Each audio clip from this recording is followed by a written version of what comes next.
अब हम बढ़ेंगे आज के आखिरी सेगमेंट की ओर जो कि है रसोई के नुस्खे।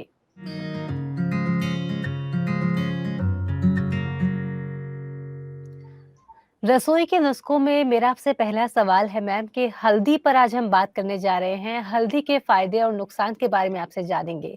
तो इस पर मेरा पहला सवाल है कि हल्दी को रोज दूध में मिलाकर जो पीना चाहिए, जो कहा जाता है, क्या इसका कोई साइड इफेक्ट भी होता है? अब देखिए, पहले तो वो जानना है कि हल्दी क्यों इतनी इम्पोर्टेंट है। हमारे देश में नहीं, लेकिन बाहर के देशों में तो उसे गोल्डन मिल्क बोलते हैं, या फिर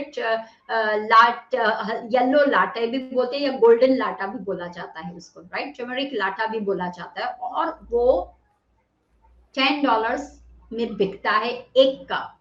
क्यों इतना इंपॉर्टेंट है? क्योंकि वो सभी तरह से आपको हीलिंग में प्रॉपर्टीज पे काम करता है, एंटी बैक्टीरियल एंटीवायरल हो उसमें काम करता है। तो इन शॉर्ट में वो हर एक तरह से आपको भीतर में कहीं कुछ गंदगी भरी हो तो उसको निकालने में भी वो काम करता है।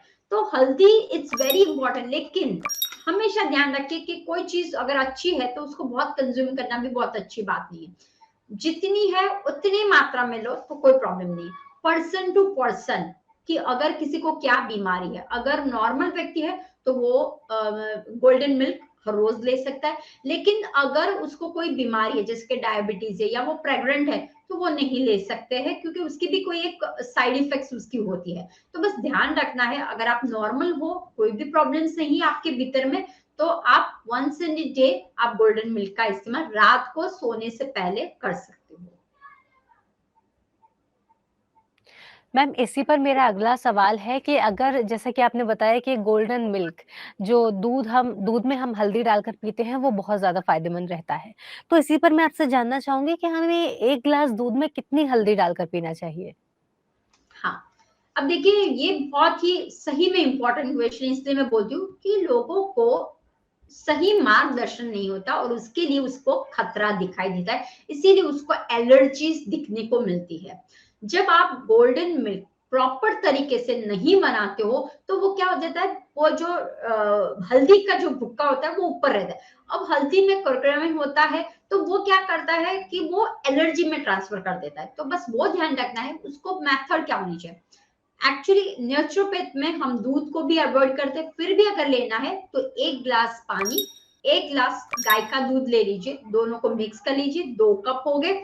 2 कप को आप गैस में चढ़ाए, उठा के 1 कप बना देना है, उसको इतना उबालना है कि वो 1 कप हो जाए, आधा निकल जाए। अब इसके अंदर जब वो बॉइलिंग कर रहा होता है, उसी के बाद 1/4 टीस्पून आपको हल्दी डालनी है। और उसके अंदर अगर डिपेंड्स करता है आपको क्या प्रॉब्लम्स है, अगर कोई भी प्रॉब्लम है तो 1/4 टीस्पून आप डाल दीजिए हल्दी, अच्छी तरह से घुमा दीजिए और उसके बाद आप स्ट्रेन कर लीजिए। ये हुआ नॉर्मल के लिए। लेकिन मान लो अगर आपको खांसी बहुत है, फीवर बहुत हो रहा है, जुकाम हो रहा है, आप जिंजर भी डाल सकते हो, राइट। या फिर एक आता है जायफल, वो भी आप डाल सकते हो। तो अकॉर्डिंग टू पर्सन आप इसका इस्तेमाल कर सकते हो। और हल्दी को प्रॉपर पकने दीजिए। जब हल्दी पकती नहीं है, कच्ची रहती है, तभी वो ट्रांसफर होती है बीमारी की तरफ, तभी वो होती है, उसके साइड इफेक्ट्स आपको देखने को मिलता है। तो आपको इतना ही ध्यान रखना है कि हल्दी को पकाना बहुत इंपॉर्टेंट है। तो मैम लोगों को जो प्रॉब्लम होती है मुझे लगता है कि जैसे कि दूध लिया गरम और उसमें हल्दी डाली देन पी लिया, वो इस वज़ह से प्रॉब्लम्स आती होंगी। तो दिक्कत ये हो जाती है कि हम उसे पकाते नहीं हैं, तब कहीं न कहीं हल्दी के नुकसान हमें देखने को मिलते हैं। हाँ, हाँ, तो सही मैम बात। इसी पर मेरा अगला सवाल है आपसे कि जो हल्दी एंटीसेप्टिक मानी जाती है और इसका ही मैं जानना चाहूँगी कि इसको स्किन पर हम किस तरह से अप्लाई करें, जिससे कि हमारे चेहरे पर ग्लो बना रहे? अब देखिए, हल्दी is good for the acne, pimple, blemishes, skirt, कोई भी हो तो नानी के नुस्खे याद कीजिए।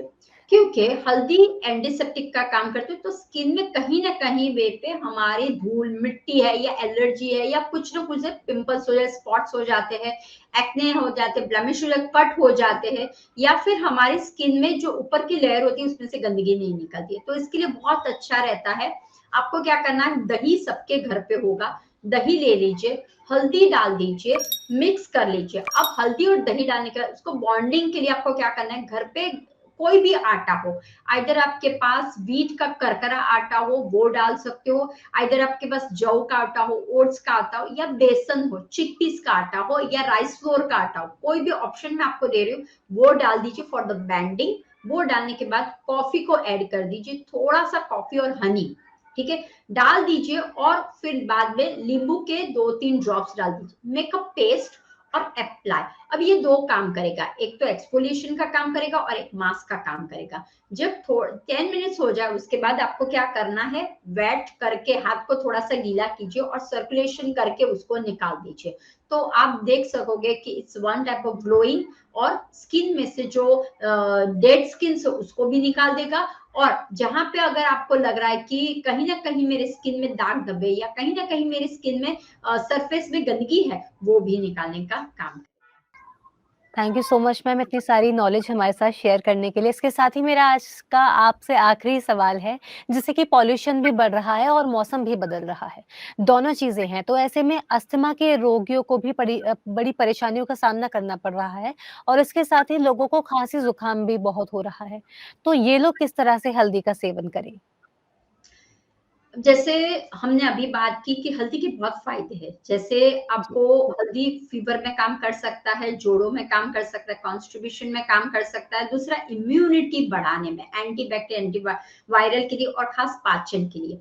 अब देखिए एस्थमा हुआ है, एस्थमा जिसको भी हुआ है तो क्या हो जाता है, बलगम भर जाता है, तो उसको खांसी और उसको रिलीज करना है हमें, तो कैसे करें।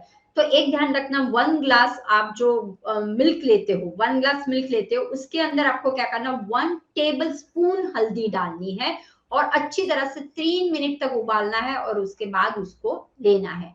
तो इस तरह से जब आप लेते हो, और ये दिन में 3 बार पीना है आपको, अस्थमा के पेशेंट के लिए 3 बार होता है, तो वो एक बलगम को रिलीज करने का काम करेगा। जो हम ध्यान रखना है कि लंग्स में कभी ना कहीं कुछ टॉक्सिन्स आ जाते हैं, इसीलिए प्रॉब्लम्स होता है, वो ब्रीदिंग नहीं कर पाते हैं। तो वार्म ये आप ड्रिंक्स जो आपका हल्दी वाला बन गया है, तो वो आप 3 टाइम ले लीजिए, लेकिन खास ध्यान रखना है कि खाने के बाद इमीडिएटली नहीं होना चाहिए, खाने के 1 घंटे पहले आपको लेना है, उस हिसाब से आपको थोड़ा सा ध्यान रखना है। जो भी आप करते हो उसका पहले क्या करना है, परहेज क्या करना है, वो आपको ध्यान रखना बहुत जरूरी है। लेकिन अस्थमा पेशेंट के लिए बहुत जरूरी, 1 टेबल स्पून हल्दी 1 गिलास मिल्क में डाल दीजिए। मैम और सर्दी-खाँसी के जो रोगी हैं, जिनको अभी मौसम बदलने के साथ हो रहा है ये सब, तो वो क्या करें? देखिए अभी मौसम चेंज हो रहा है तो आपको फीवर होगा, सर्दी खांसी होगी, कोल्ड लगेगा या फिर खराश जैसा लगेगा। तो आप क्या कर सकते हो कि मान लो कि आपने हाफ कप हल्दी का मिल्क, हाफ कप आपने मिल्क लिया हुआ है, तो उसमें 1/4 टीस्पून आपको हल्दी डालनी है और काली मिर्च वो डाल देनी है आपको, एक चौथाई या 1 टीस्पून जितनी आप जितना सहन करो उतना काली मिर्च डाल दीजिए। अब देखिए कभी कभी क्या हो जाता है कि अगर आपके पास गंठोड़ा पिपरामुल का पाउडर है तो वो भी आप डाल दीजिए, एक पैकेट बना लीजिए, काली मिर्च, सूंठ यानी कि जिंजर पाउडर एंड गंठोड़ा पाउडर, पिपरामुल पाउडर, ये तीनों का सप्रमाण में पैकेज बना दीजिए और उसके बाद इसी में से उसमें डाल दीजिए। तो क्या होगा, सर्दी खांसी फीवर या आपको कहीं ना कहीं अनइजी लग रहा हो, थोड़ा सा सिर दुख रहा हो या फिर ऐसा लग रहा हो कि मुझे गले में बहुत खराश जैसा लग रहा है बहुत ही, तो वो भी निकल जाएगा। तो 1 ग्लास में ले लीजिए, 1/4 टीस्पून हल्दी डाल दीजिए और इसमें से भी 1/4 डाल दीजिए और अच्छी तरह से हिलाने के बाद लास्ट में जब आप करते हो गैस के नीचे होता है, उसके बाद 1 चम्मच घी डाल दीजिए।